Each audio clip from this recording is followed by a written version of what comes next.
Estas perfeições, Filoteia, não são virtudes, mas as suas recompensas, ou melhor, comunicações antecipadas da felicidade eterna, da qual Deus dá a certas almas um antegosto para as fazer desejar mais ardentemente a sua posse.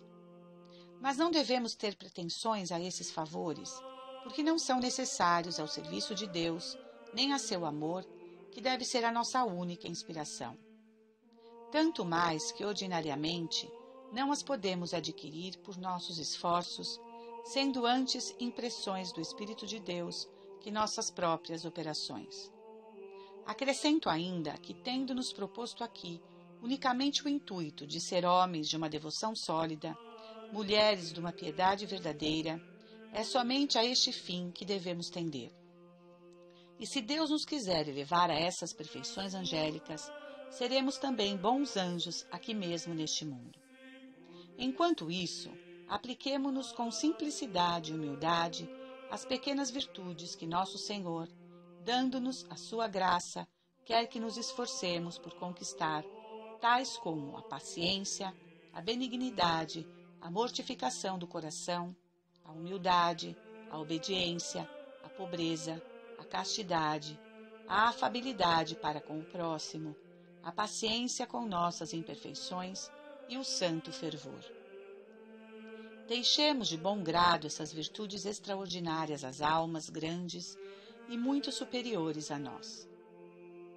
Não merecemos um lugar tão alto na casa de Deus e demo-nos por muito felizes em nos achar no número de seus servos mais humildes, como os oficiais e lacaios inferiores no palácio de um príncipe, os quais consideram como uma honra o seu cargo, por mais vil e abjeto que seja. Toca ao Rei da Glória, se lhe parecer, chamar-nos a contemplar os arcanos misteriosos do seu amor e sabedoria. A nossa consolação em tudo, Filoteia, é que Deus não mede a recompensa eterna de seus servos pela dignidade de seus ofícios, mas pela humildade e amor com que os exercem. Saul, procurando as mulas de seu pai, encontrou o reino de Deus. Rebeca, dando de beber aos camelos de Abraão, torna-se esposa de seu filho. Rute, apanhando as espigas após os segadores de Bós e lançando-se a seus pés, vem a ser sua esposa. As altas pretensões a estes estados extraordinários de perfeição são, sem dúvida, sujeitas a muitos erros e ilusões. Acontece que pessoas que podiam ser anjos não são nem sequer homens aos olhos de Deus, porque há nelas mais afetação e palavras aparatosas que solidez de pensamento e afeto. Não devemos, no entanto, desprezar e censurar temerariamente coisa alguma, mas, bendizendo a Deus pelo estado elevado dos outros, caminhemos com humildade pelo nosso caminho, menos sublime, mas mais proporcionado à nossa fraqueza, mais baixo, mas mais seguro, persuadidos de que, se formos fiéis e humildes, Deus nos elevará a grandezas muito superiores às nossas esperanças. Capítulo 3. A paciência. A paciência, diz o apóstolo, vos é necessária para que, fazendo a vontade de Deus, alcanceis o que Ele vos tem prometido. Sim, nos diz Jesus Cristo, possuireis vossas almas pela paciência. O maior bem do homem consiste, Filoteia, em possuir seu coração, e tanto mais o possuímos, quanto mais perfeita é a nossa paciência. Cumpre, portanto, aperfeiçoarmos nesta virtude. Lembra-te também que, tendo nosso Senhor nos alcançado todas as graças da salvação, pela paciência de sua vida e de sua morte, nós também nolas devemos aplicar por uma paciência constante e inalterável nas aflições, nas misérias e nas contradições da vida. Não limites a tua paciência a alguns sofrimentos, mas estenda universalmente a tudo que Deus te mandar ou permitir que venha sobre ti. Muitas pessoas há que de boa mente querem suportar os sofrimentos que têm um certo cunho de honroso, ter sido ferida numa batalha, ter sido prisioneiro ao cumprir o seu dever, ser maltratado pela religião, perder todos os seus bens numa contenda de honra, da qual saíram vencedores, tudo isso lhes é suave, mas é a glória e não o sofrimento que o amam. O homem verdadeiramente paciente tolera com a mesma igualdade de espírito os sofrimentos ignominiosos como os que trazem honra. O desprezo, a censura e a deseducação de um homem vicioso e libertino é um prazer para uma alma grande. Mas sofrer estes maus tratos de gente de bem, de seus amigos e parentes, é uma paciência heróica.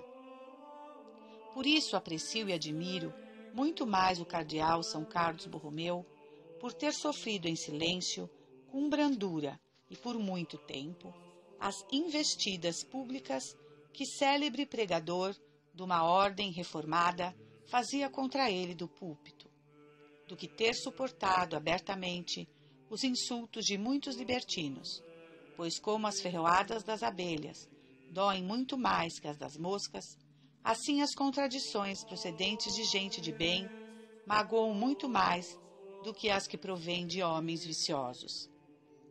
Acontece, no entanto, muitas vezes, que dois homens de bem, ambos bem-intencionados, pela diversidade de opiniões, se afligem mutuamente, não pouco.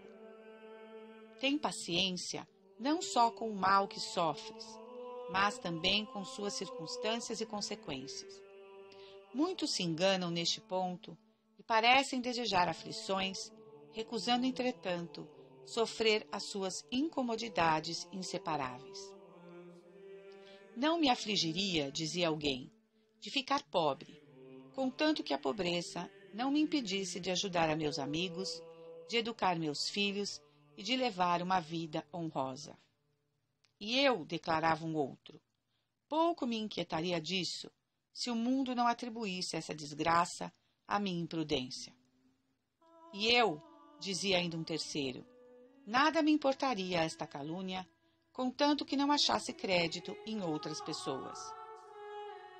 Muitos há que estão prontos a sofrer uma parte das incomodidades conjuntas aos seus males, mas não todas, dizendo que não se impacientam de estar doentes, mas o trabalho que causam aos outros e da falta de dinheiro para se tratar. Digo, pois, Filoteia, que a paciência nos obriga a querer estar doentes, como Deus quiser, da enfermidade que Ele quiser, no lugar onde Ele quiser, com as pessoas e com todos os incômodos que Ele quiser. E eis aí a regra geral da paciência. Se caíres numa enfermidade, emprega todos os remédios que Deus te concede, pois esperar alívio sem empregar os meios seria tentar a Deus. Mas, feito isso, resigna-te a tudo. E se os remédios fazem bem, agradece a Deus com humildade. E se a doença resiste aos remédios, bendize-o com paciência. Sou do parecer de São Gregório que diz: se te acusarem de uma falta verdadeira, humilha-te e confessa que mereces muito mais que esta confusão. Se a acusação é falsa, justifica-te com toda a calma, porque o exigem o amor à verdade e a edificação do próximo. Mas se tua escusa não for aceita, não te perturbes, nem te esforces debalde para provar a tua inocência, porque além dos deveres da verdade, deves cumprir também os da humildade. Assim, não negligenciarás a tua reputação e não faltarás ao afeto que deves, a mansidão e humildade de coração. Queixa-te o menos possível do mal que te fizeram, pois queixar-se sem pecar é uma coisa raríssima.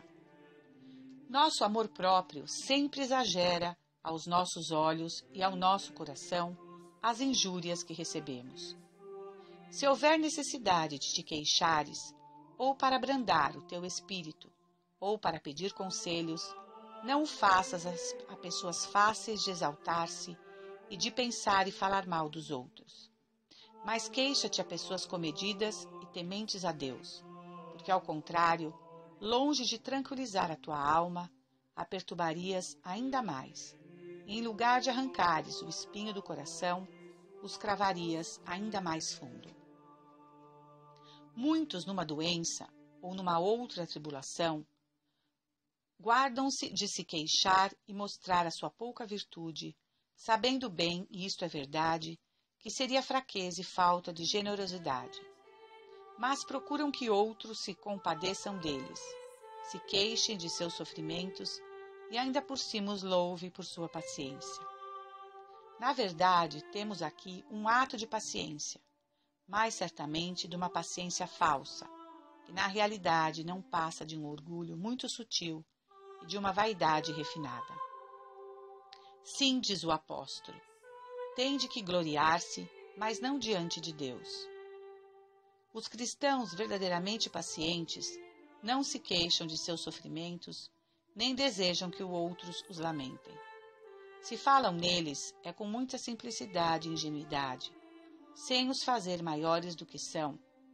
Se outros os lamentam, ouvem-nos com paciência, a não ser que tenham em vista um sofrimento que não existe, porque então lhes declaram modestamente a verdade. Conservam assim a tranquilidade da alma entre a verdade e a paciência, manifestando ingenuamente os seus sofrimentos sem se queixarem. Nas contrariedades que te sobrevierem no caminho da devoção, pois que delas não hás de ter falta, lembra-te que nada de grande podemos conseguir neste mundo sem primeiro passarmos por muitas dificuldades, mas que, uma vez superadas, bem depressa nos esquecemos de tudo, pelo íntimo gozo que então temos de ver realizadas as nossas aspirações. Pois bem, Filoteia, queres absolutamente trabalhar para formar a Jesus Cristo, como diz o apóstolo, em teu coração, como em tuas obras, pelo amor sincero de sua doutrina e pela imitação perfeita de sua vida? Há de custar-te algumas dores, sem dúvida, mas hão de passar, e Jesus Cristo, que viverá em ti, há de encher tua alma de uma alegria inefável que ninguém te poderá furtar. Se caíres numa doença, oferece as tuas dores, a tua prostração e todos os teus sofrimentos a Jesus Cristo, suplicando-lhe de os aceitar em união com os merecimentos de sua paixão.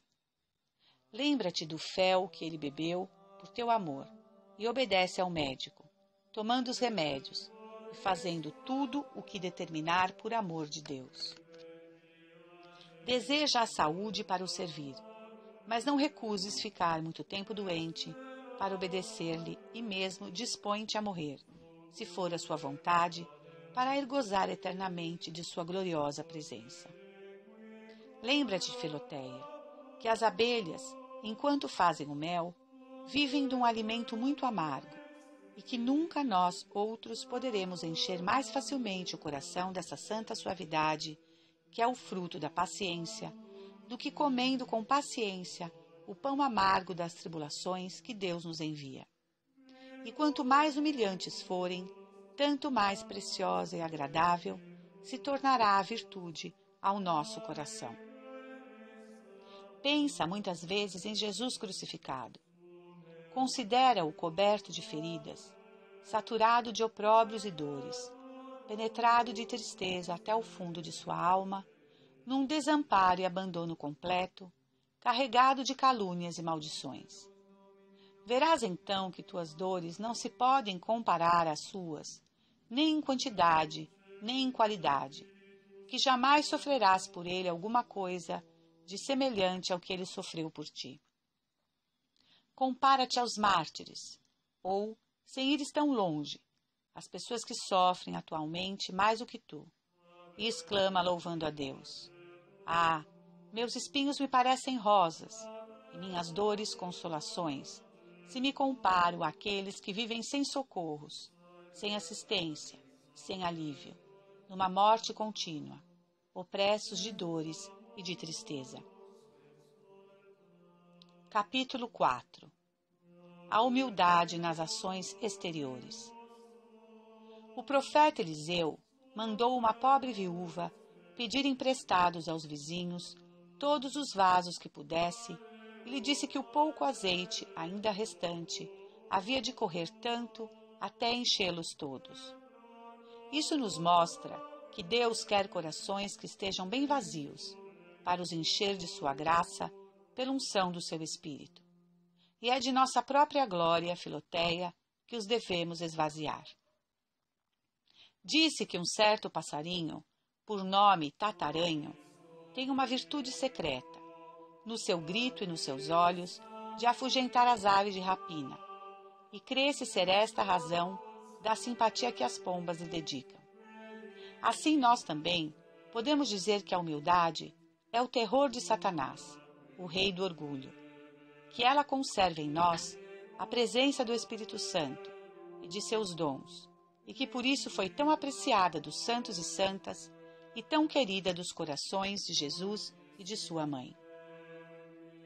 Chamamos vanglória aquela que nos atribuímos, ou por coisas que não estão em nós de todo, ou por coisas que estão em nós, mas não são nossas, nem procedem de nós, ou por muitas outras que estão em nós, são nossas, mas não merecem que elas nos gloriemos. A nobreza do nascimento, o favor dos grandes, o aplauso do povo, são coisas que estão fora de nós, em nossos antepassados ou na estima de outros homens. Por que gloriarmos-nos disso? Há pessoas que se sentem grandes por causa de suas riquezas, de seus vestidos pomposos, do brilho de sua elegante equipagem, da beleza dos seus móveis, de seus cavalos. Quem não vê nisso a loucura incrível dos homens? Muitos se comprazem de uma maneira vã em si próprios, por ter cabelos belos, belos dentes ou belas mãos, ou certa habilidade no jogo, uma boa voz para cantar, uma certa elegância para dançar. Mas que baixeza de espírito e coração ir procurar a sua honra em coisas tão frívolas. Muitos outros encantam-se com uma pretensa beleza, outros, cheios de si, por um pouco de ciência, unida a muita vaidade. Tanto se ridicularizam aos olhos daqueles por quem se querem fazer respeitar, que o nome de pedante é todo o louvor que recebem. Na verdade, tudo isso é vão, baixo e arrogante. Entretanto, Filoteia, é dessas coisas que procede a vanglória.